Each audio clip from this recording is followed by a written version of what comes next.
Oh ya, oke. Continue. Sip. Ya, sampai mana tadi saya? Oke.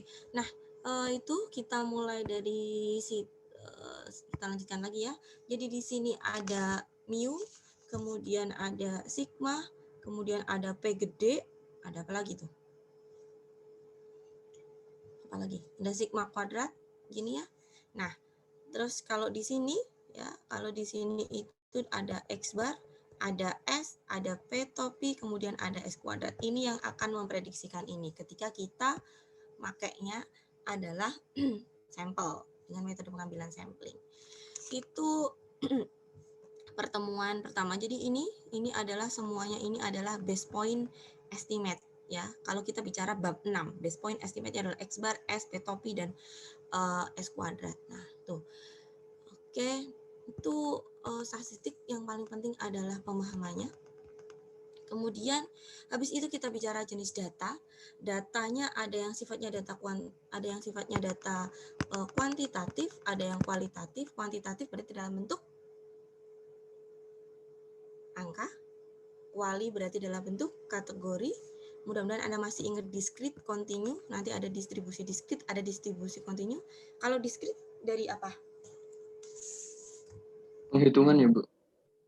Iya, data discrete adalah data hasil perhitungan, betul. Terus kalau data continue, Pengukuran, Bu. ya pengukuran dengan menggunakan standar internasional atau standar nasional. Oke, ada data internal, berarti internal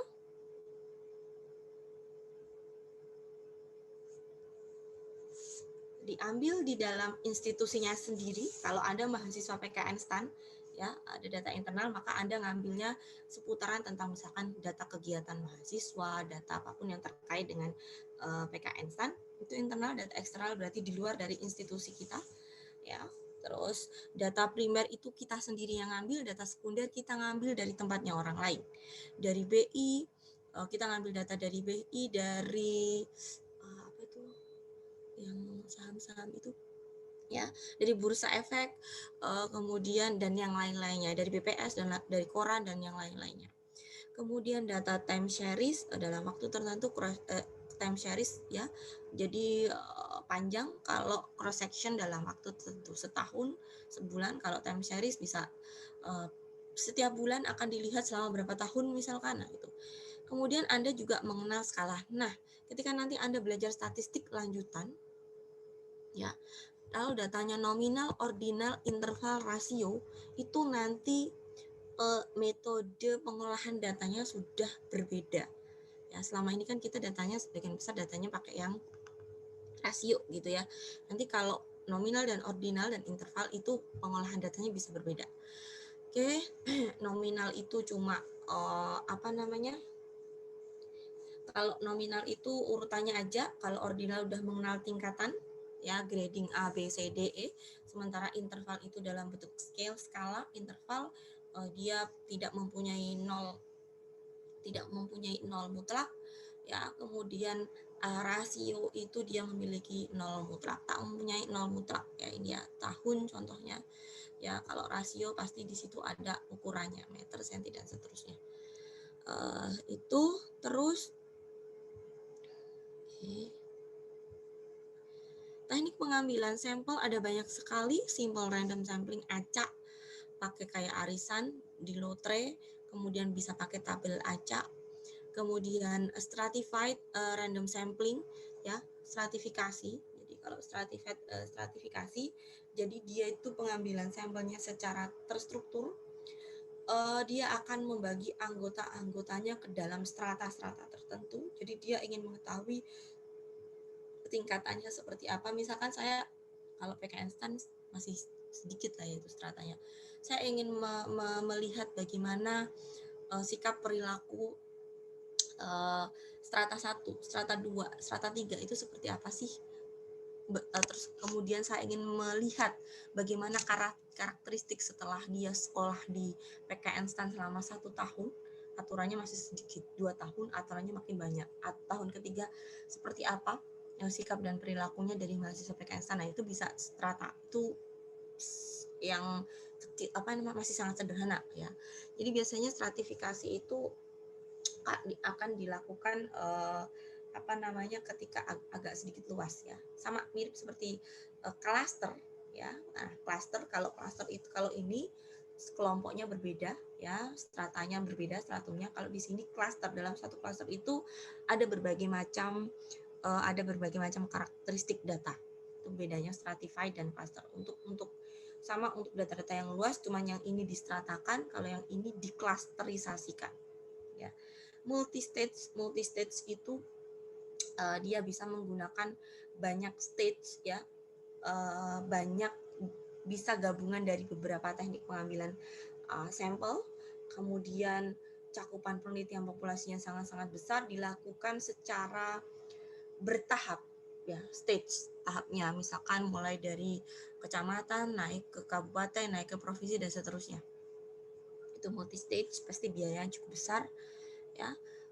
Systematic sampling ini biasanya pakai ada pola-pola tertentu, ada aturan-aturan tertentu yang disepakati, baik aturan secara linier ataupun secara melingkar atau sirkular, atau balik lagi ya, sirkular. Masih banyak yang lainnya mekanisme pengambilan sampel. Oke, nah kemudian kita masuk ke pertemuan kedua. Anda masih mengingat ada aturan Starges, Anda masih mengingat aturannya? Ini untuk tabel distribusi frekuensi. Ya, 1 ya, pertama 1 plus 3,3 log N. Ya. Kemudian habis itu ini untuk mencari apa nih? Panjang kelas, Bu. Masa Banyak kelas, Bu. Nah, ya untuk mencari banyak kelas baru nyari P. Panjang kelasnya ada range gitu ya. Range dibagi dengan K. Itu aturan start. Itu hanya salah satu aturan saja. Ya, masih ada aturan yang lainnya. Ada yang sebaiknya kelasnya itu ada maksimal paling banyak 20 kelas, minimal 5 kelas dan seterusnya. Ada aturan-aturan, ada yang menyampaikan bahwa setiap kelas itu harus sama. Enggak, ada yang menyampaikan setiap kelas bisa kok enggak sama. Nah, misalkan kelas pertama yang kurang dari 80, kelas kedua 81 sampai 83, kelas 85, kelas ketiga 86 sampai dengan 90, kelas keempat lebih dari 90. Itu kan setiap kelasnya tidak sama. Yang kelas pertama sama kelas terakhir itu panjang kelasnya panjang sampai tak hingga bahkan. Mana kurang dari dan lebih dari. Itu aturan-aturan yang lainnya. Terus ada tabel distribusi frekuensi relatif, itu berarti dalam bentuk persen atau dalam bentuk desimal gitu ya, atau 0,00 gitu ya. Desimal, kemudian tabel distribusi kumulatif, kemudian ada apa nih? Tabel distribusi frekuensi kumulatif kurang dari. Tabel distribusi frekuensi kumulatif lebih dari. Nah, ini nanti yang akan menjadi cikal bakal si Ozaif. Ya, si Ozaif. Oke. Itu kemudian penyajian data. Nah, itu jadi menyajikan data bisa lewat tabel distribusi frekuensi. Kalau diperoleh datanya dari data tunggal, ya data tunggal kemudian akan diubah menjadi data per kelompok. Tapi perlu ditekankan, akan lebih baik kalau kita mengolah datanya itu langsung pada data tunggal. Ya, langsung pada data tunggal karena itu biasa sedikit. Kalau kita ubah duduk ke data kelompok, maka nanti data kelompok itu biasanya dalam menghitungnya akan diwakili oleh titik tengahnya. Pasti itu akan terjadi bias atau jarak data yang mungkin cukup banyak ya untuk setiap kelompok datanya. Terus histogram ya, menyajikan histogram. Histogram itu adalah diagram batang untuk distribusi frekuensi. Ya, istilah sederhananya seperti itu. Diagram batang untuk distribusi frekuensi ya, histogram. Kemudian poligonnya adalah kalau Anda sudah dapat histogram yang bentuknya diagram batang, kemudian dicari titik tengahnya. Nah, batas di sini adalah menggunakan batas bawah sebenarnya ya, yang digunakan adalah batas bawah sebenarnya, kemudian yang di tengah ini adalah titik tengahnya. Ketika kita hubungkan titik tengah yang ada di dalam histogram, maka akan menjadi poligon. Kalau datanya dalam bentuk ini tabel relatif, maka akan jadi poligon frekuensi relatif. Oke, kemudian nanti juga akan ada OGIF negatif dan OGIF positif dari dua tabel ini. Ini pernah kita bahas. Terus grafik yang lainnya ada scatter plot, ada time series, ada dot plot, ada stem and leaf, dia grafik batang, ada Pareto yang hanya untuk hanya untuk data yang sifatnya kategorik atau kualitatif, kemudian ada diagram pie, ya, diagram lingkaran, kemudian ada piktograf yaitu diagram gambar. Yang piktograf ini biasanya lebih banyak digunakan untuk tulisan-tulisan yang populer, majalah misalkan. Kalau untuk ilmiah ini agak sedikit menyesatkan ya, termasuk yang di sini menyesatkan kalau kita pakai piktograf karena scale-nya tidak tepat ya, tidak eksak gitu ya. Seperti itu. Oke. Terus lanjut pertemuan kedua. Masih pertemuan kedua ada measure of center. Measure of center. Nah, sebelum measure of center, ini yang kita lakukan di sini adalah masih dalam ranah deskriptif. Apapun yang kita lakukan di sini, ini itu adalah deskriptif. Ya, karena kita tidak melakukan pengujian hipotesis. Jadi ini deskriptif.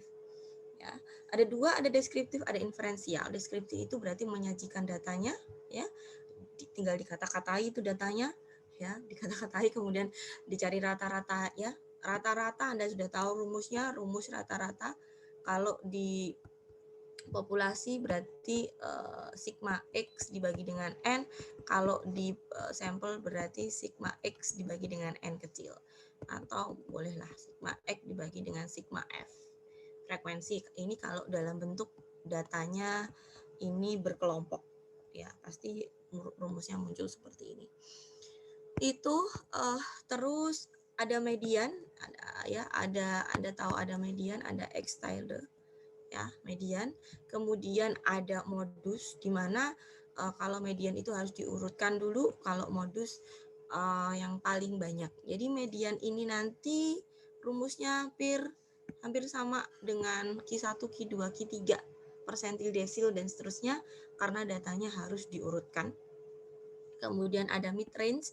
Anda tahu range-nya itu adalah max dikurangi min, berarti minimal.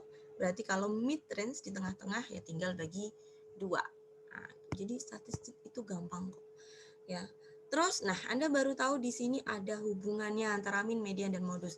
Siapa yang simetris, siapa yang menceng kanan, siapa yang menceng kiri. Simetris berarti rata-rata akan sama dengan modus, akan sama dengan median. Kalau Anda diminta untuk menginterpretasikan, salah satu interpretasi yang paling sederhana bentuk distribusi adalah dengan menghubungkan data-data ini. Gitu ya. Kemudian kalau yang di sini berarti yang paling kiri adalah modusnya. Ya, yang di tengah itu selalu median. Baru di sini adalah rata-ratanya. Berarti ini yang di paling kanan adalah modusnya. Yang di tengah selalu median, yang paling kiri rata-ratanya. Cara ingatnya kayak gitu. Ya. Itu terus oke. Measure of variation, udah jam 8, tinggal 15 menit lagi.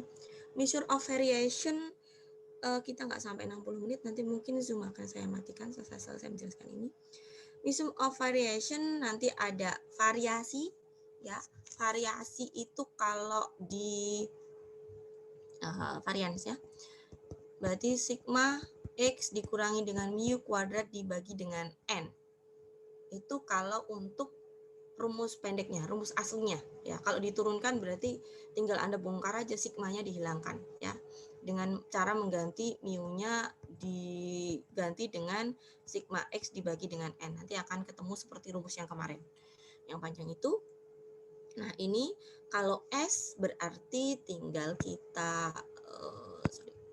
ganti aja ya. Kalau S berarti ini tinggal kalau untuk sampel tinggal kita ganti S, kemudian kita punya unbiased estimatornya yaitu N-1. Ya. Boleh nggak Bu kalau saya bagi dengan N ketika saya mencari S kuadrat? Ya boleh-boleh saja, tetapi biasnya lebih besar. Kalau Anda pakai pembaginya N-1, ini yang ya, kalau pembaginya N-1 berarti sama aja Anda ini seperti bekerja ketika Anda berada di populasi, karena unbiased estimator, tidak bias sama sekali. Itu standar deviasi ya. Jadi kalau kita akarkan square root atau akar gitu ya. Atau akar dari S kuadrat maka akan jadi S. Ya, akan jadi standar deviasi. Kemudian di sini ada rank rule of thumb. Anda tahu ada rank rule of thumb. Rank rule of thumb-nya adalah data itu nanti di tengah-tengahnya ada data ya, ada rata-rata. Di tengahnya ada rata-rata, maka di sini ada mu plus sigma. Nanti ada mu plus 2 sigma. Di sini ada mu min sigma, di sini ada mu min 2 sigma. Ya, ini adalah batas untuk yang usual value. Oke, itu rank rule of thumb yang pertama. Rank rule of thumb yang kedua adalah ketika kita ingin memprediksikan simpangan baku secara kasar, maka bisa dengan cara S-nya itu adalah apa kemarin? Saya lupa tuh. Dibagi dengan 4, range-nya ya. Kalau nggak salah. Range-nya dibagi dengan 4. Ya, itu tapi sangat jarang digunakan. Kita hanya prediksi ngitung cepatnya aja. Terus ada rank rule of thumb yang lainnya. Jadi nanti 95% data terletak di mana, 68 terletak di mana, 97, sekian terletak di mana. Ya, ini plus minus 1 sigma, plus minus 2 sigma, plus minus 3 sigma. Itu rank rule of thumb yang pertama. Kemudian terus ada rumus empiris gitu ya. Oke, kemudian ada rumus empiris. Itu yang empiris ya.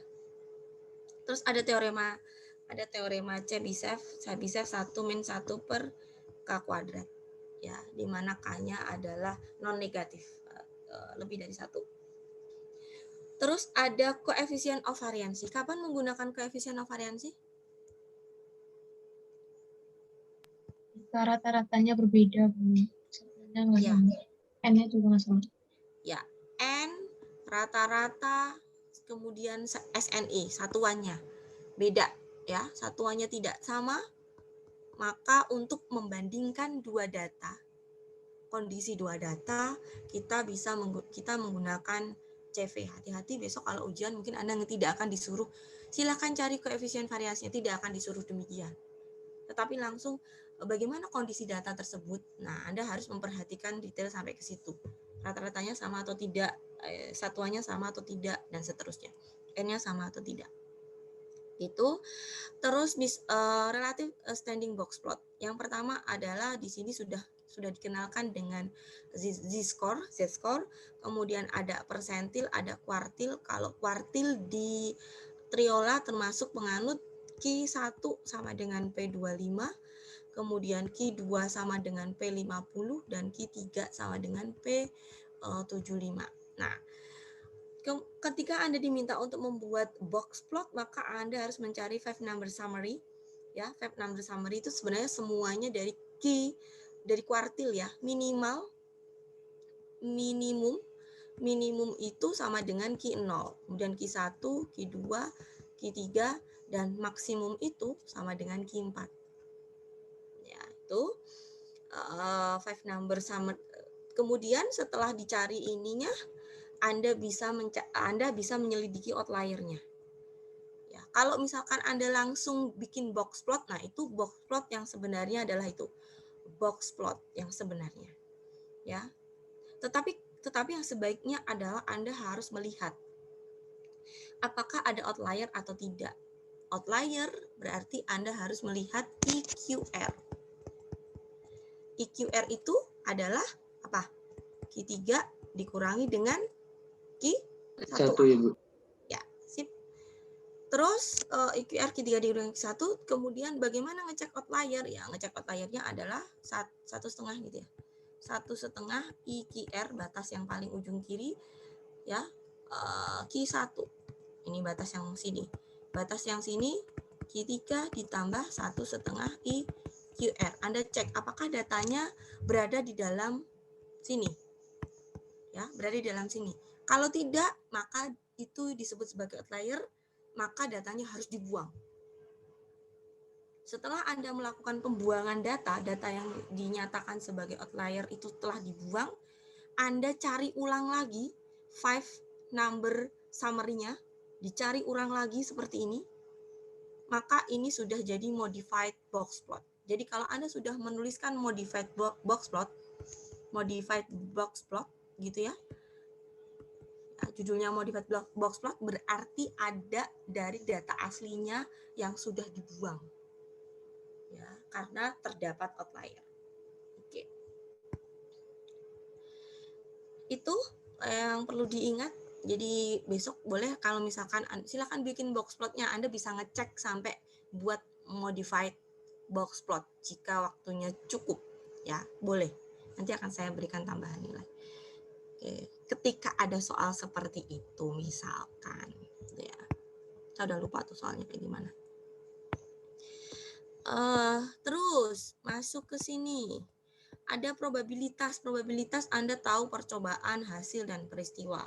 Anda tahu ada pendekatan objektif, ya, ada yang klasik, kemudian ada yang frekuensi relatif. Klasik itu yang kita ketahui seperti saat ini, yaitu ada X dibagi dengan N, itu klasik. Kalau frekuensi relatif, kita sudah menggunakan pendekatan limit tak hingga. Kenapa? Karena bisa nambah terus datanya. Ya, limit tak hingga. Kemudian subjektif itu berdasarkan professional judgment, gitu ya, para ahli, para pakar, ya, seperti itu. Kemudian itu subjektif. Kemudian atau misalkan kayak LSM, ya itu bisa jadi sudut pandangnya itu, ya sudut pandang dia, siapa yang mendanai biasanya, ya, kayak gitu. Nah, terus ada titik sampel, ada ruang sampel. Titik sampel itu adalah semua peristiwa yang mungkin terjadi, ya, yang akan dikumpulkan, ya, di dalam sebuah himpunan dan tidak boleh terlewat satupun, ya, harus habis dibagi. Itu titik sampel masuk di dalam ruang sampel. Terus Anda mengenal komplement. Komplement itu dituliskan bisa A bar, bisa A aksen, bisa A komplement. A komplement itu adalah kalau saya punya X berada di A, ya, dan ya X berada di A, kalau ada Y dia bukan anggota A, maka Y-nya pasti anggota A komplement. Itu definisi dari komplement. Kemudian Anda mengenal irisan. Jadi kalau saya punya A irisan B, artinya ada X ataupun Y, gitu ya, atau X atau Y lah. X misalkan dia berada di A dan dia juga berada di B. Jadi dia harus berada di dua-duanya, ya, di A dan di B. Ini yang disebut dengan irisan. Kalau di A saja atau di B saja, ya udah, itu berarti dia hanya X anggota A saja. Itu irisan. Kalau gabungan itu dia bisa berada di A atau berada di B. Kalau A gabungan B, dia artinya memenuhi, atau itu memenuhi satu saja sudah cukup, apalagi dua-duanya terpenuhi. Ya, terus ada himpunan bagian. Himpunan bagian adalah himpunan A bagian dari B. Jadi setiap saya mengambil X di A, itu pasti X berada di B, ya. Ini adalah himpunan bagian. Kalau saya mengambil sesuatu di A, satu misalkan, satu di A, satu himpunan dari A, maka satu pasti satu juga himpunan dari B, pasti jelas A ini bagian dari B. Tapi di sini ada keterangannya, setiap. Jadi untuk semua anggota berada di A, pasti dia berada di B. Ya, setiap, untuk setiap. Oke, terus lanjut aturan himpunan, ada aturan identitas, ada aturan komutatif dan teman-temannya. Ya. Terus addition rule, kita ada addition rule, penjumlahan. Di sini ada disjoint atau mutually exclusive, ya, dia akan disjoint ketika A iris B-nya nggak ada atau himpunan kosong. Dia tak bebas kalau A iris B-nya ada, ya. Sorry. Ya, ini begini. Oh, ini ada, salah. ini tak kosong. Kalau di sini tidak saling meniadakan, saya kebalik ya. Ini tidak saling meniadakan, kalau ini tidak memiliki irisan. Ya, gitu ya. Jadi ini A iris B-nya nggak ada. Ini A iris B-nya. Kemudian multiplication rule, kejadian bebas. Jadi kalau saya punya A iris B, addition, ini kata kuncinya adalah atau, ini kata kuncinya adalah dan. Ya, ini berarti PA dikalikan dengan PB. Ya, sebenarnya di sini berasal dari PB dengan syarat A. Tapi karena dia bebas, independen, maka ya udah, ini akan sama dengan B. Tak bebas berarti ini dengan syarat A, ya, dengan syarat A. Kemudian Anda mengenal aturan Bayesian teorema, ya, di mana ngambil dari sini juga ya, PA irisan B sama dengan PA dikalikan dengan PB dengan syarat A, ya. Nanti kalau di sini kena sigma, maka nanti akan kena jadi teori Bayesian. Nah, terus di sini nanti Anda boleh pakai tabel mengerjakannya, boleh pakai rumus, boleh pakai diagram Venn. Kalau diagram Venn Anda harus melihat ada priornya siapa, kemudian Anda harus melihat posteriornya siapa, kemudian di sini adalah peluang bersamanya. Peluang bersama kalau sudah dijumlahkan maka nanti akan jadi peluang marginal atau peluang bersama. Ya, oke. Itu ingatlah ya Anda. Terus ada permutasi di sini dia melihat urutannya ABC akan berbeda dengan BCA dan seterusnya. Sementara kalau kombinasi tidak melihat hal itu. Permutasi dan kombinasi. Nah, rumus kombinasi ini yang akan digunakan untuk teorema binomial, ya, Px Qn minus X sigma. Ini untuk distribusi binomial. Oke, lanjut. Udah habis waktunya. Distribusi diskrit. Diskrit itu yang perlu diingat adalah sebelum kita menuju ke distribusi diskrit dan kontinu, itu maka kita harus selidiki dulu apakah dia sebuah peubah variabel distribusi probabilitas atau tidak. Ya, maka Anda harus ngecek setiap X-nya akan dikaitkan, setiap nilai probabilitasnya akan dikaitkan dengan X, kemudian jumlahnya sama dengan 1, kemudian dia terletak antara 0 sampai dengan 1, ya. Ini syaratnya ada 1, 2, kemudian 3. Ya, kalau di total sama dengan 1. Kemudian Anda tahu ekspektasi dari X. Ekspektasi dari X rumusnya adalah sigma X PX. Kalau varian X, ya, varian X itu rumusnya adalah, ini perlu diperhatikan ya, varian X adalah apa sih rumusnya? Lupa. X dikurangi mu kuadrat dikalikan dengan PX, gitu ya. Di mana mu-nya ini Anda ganti dengan EX yang ada di sini. Ya, EX nanti ini akan menjadi rata-rata. Ini akan menjadi varian. Ya. Kalau Anda ditanya distribusi probabilitas itu misalkan saya punya X1 maka PX-nya berapa? Tulisnya PX1. Kalau saya punya X2, maka PX2-nya berapa? Ini namanya distribusi probabilitas. Kalau Anda buat dalam bentuk tabel, berarti ya tinggal begini lah ya. X1 PX-nya 0,5, misalkan X2 PX-nya 0,25, dan seterusnya. Ini distribusi probabilitas dalam bentuk tabel. Terus distribusi binomial, oke, syaratnya adalah dia syarat-syarat distribusi binomial, dia berpasangan, ada 2 berpasangan, kemudian independen, kemudian setiap kejadian tetap peluangnya, ya, itu syaratnya, kemudian peluang kejadian suksesnya P, kemudian gagalnya adalah Q, rumusnya seperti yang saya tuliskan tadi.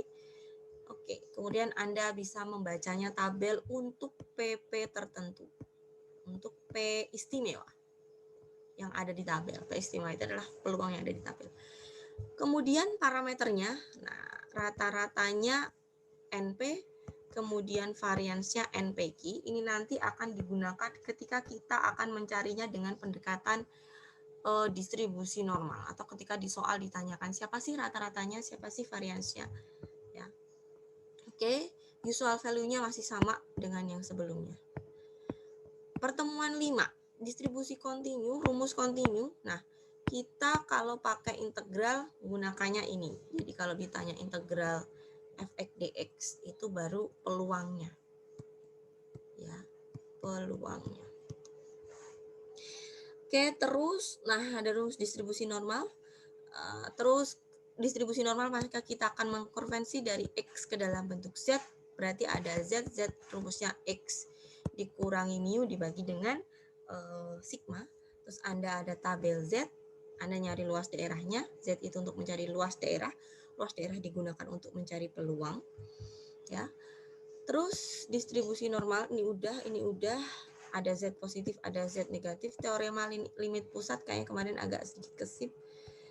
Ini untuk x per n ya. Jadi nanti di sini ada pembaginya adalah akar n. Ya, di sini. Oke, terus distribusi binomial pendekatannya harus memenuhi syarat ini. NP, NQ lebih dari sama dengan 5. Terus tentukan rata-ratanya siapa. Kemudian S-nya akar dari NPQ. Kemudian ubah batas discrete ke continuity correction, kemudian hitung seperti penerapan pada distribusi normal. Oke, itu terus yang keenam. Nah, estimasi ini adalah non formal inferensial. Di sini ada untuk proporsi, base point estimate-nya adalah P to P, syaratnya ini. Kemudian confidence level Anda punya alfa, alfanya ada 1, ada 10, ada 5, ada tukangnya di depan. Terus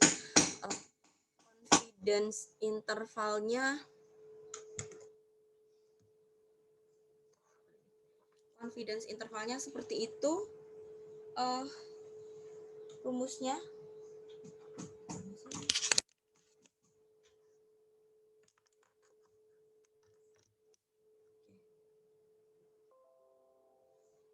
Suara saya terdengar nggak?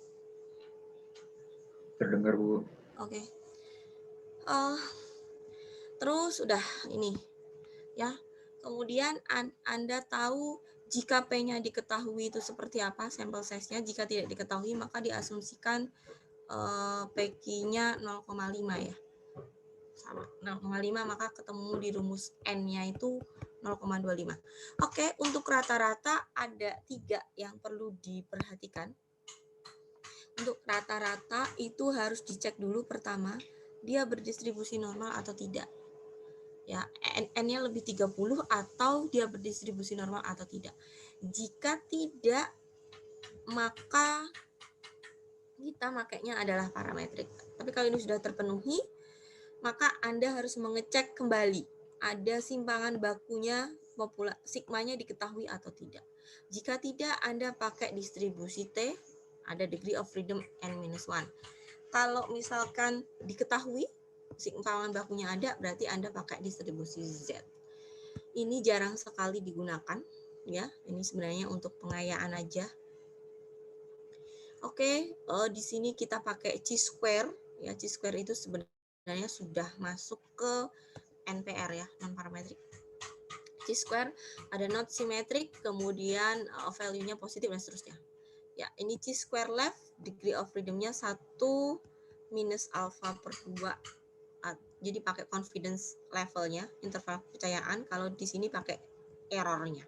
Di sini adalah alpha per 2. Itu bedanya left sama right. kayaknya nggak keluar hujan. Selesai pertemuan 1 sampai dengan pertemuan ke-6. Jadi harapan saya pada saat ujian Anda itu nggak terlalu banyak membolak-balik membolak-balik materi. Jadi silahkan Anda resume. Ini sebenarnya saya sudah bikinin Anda resume nih. Saya bikin ini tuh 1 hari penuh nih. Ya, Anda bikin ini tapi tinggal ditambahkan dengan rumus-rumusnya, dan kalau misalkan syarat tinggal tambahin syaratnya. Oke, ini sebenarnya sudah ada resume rumusnya, ya.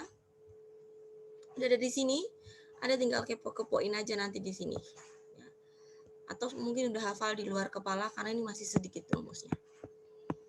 Ya, ini rumusnya tidak saya tuliskan di atas tapi sudah diresum di sini. Walaupun tidak semua rumus tertulis di sini. Ya, mungkin ada beberapa yang terlewat. Oke, itu aja dari saya. Kita bisa mulai ininya Sebentar. Bu, boleh bertanya sedikit nggak, Bu? Boleh. Itu, Bu, tentang yang kalau yang diestimasi rata-rata sama proporsi itu, kalau misalkan di soal diketahuinya standar deviasi itu masuknya standar deviasi yang sampel atau yang populasi ya, Bu? Kalau misalkan nggak diketahui dari sampel atau populasi, Anda boleh mengasumsikan itu populasi. Silahkan, karena nggak diketahui ya. Tetapi kita lihat konteksnya dulu. Kalau misalkan sebuah pabrik diambil 40 gitu ya. Bisa jadi itu adalah data sampel. Kita lihat konteksnya juga, Hana.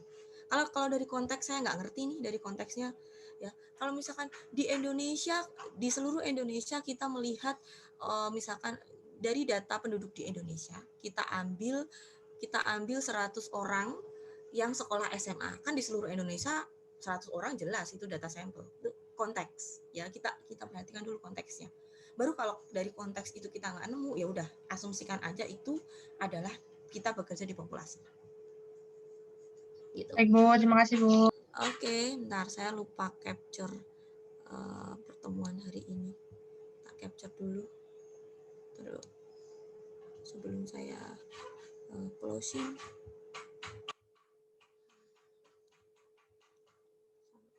Print screen.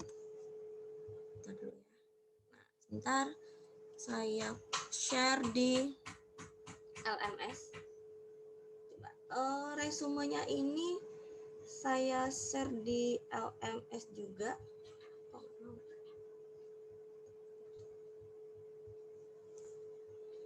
Oke.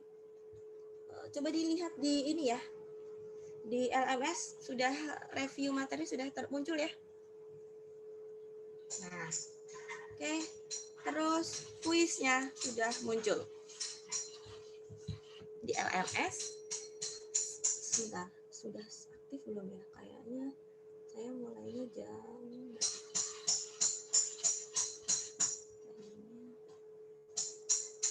8.30, sekarang 8.26.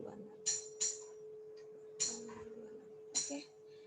Anda sudah bisa mengakses, silahkan sampai jam 10. Hati-hati, ini sudah saya restricted. Jadi kalau lebih dari jam 10 Anda nggak bisa submit. Kalau nggak salah gitu. Kalau saya bener ngekliknya ya.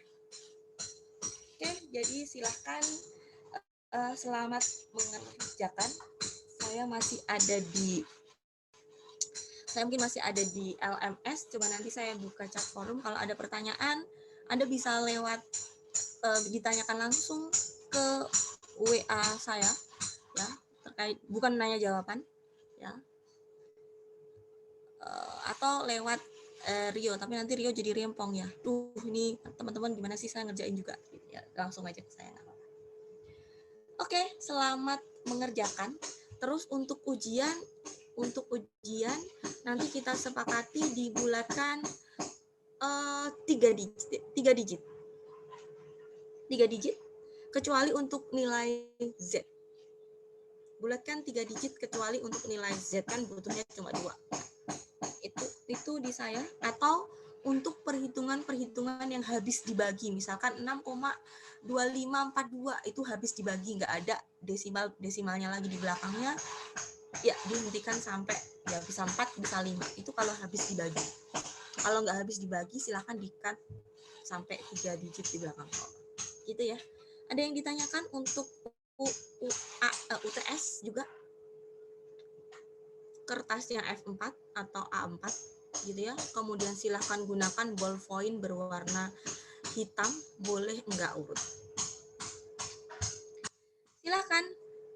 Kalau sudah, saya tutup. Selamat mengerjakan, jaga kesehatan untuk UTS. Kita ketemu lagi insya Allah 2 minggu atau 3 minggu yang akan datang.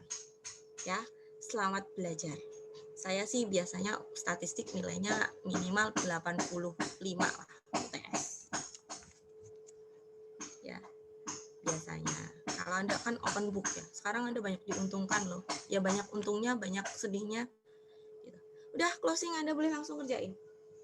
Saya akan Anda boleh di off kan videonya. Saya akan di zoom sampai 5 menit ke depan. Silakan. Kalau mau off video silakan. Baik Bu, terima Terima kasih kasih, Bu. Bu. Ya, kalau nanya bisa langsung ke Zoom ya. Selama saya masih di Zoom, nanti akan saya closing Zoom-nya.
Saya matikan Zoom-nya ya.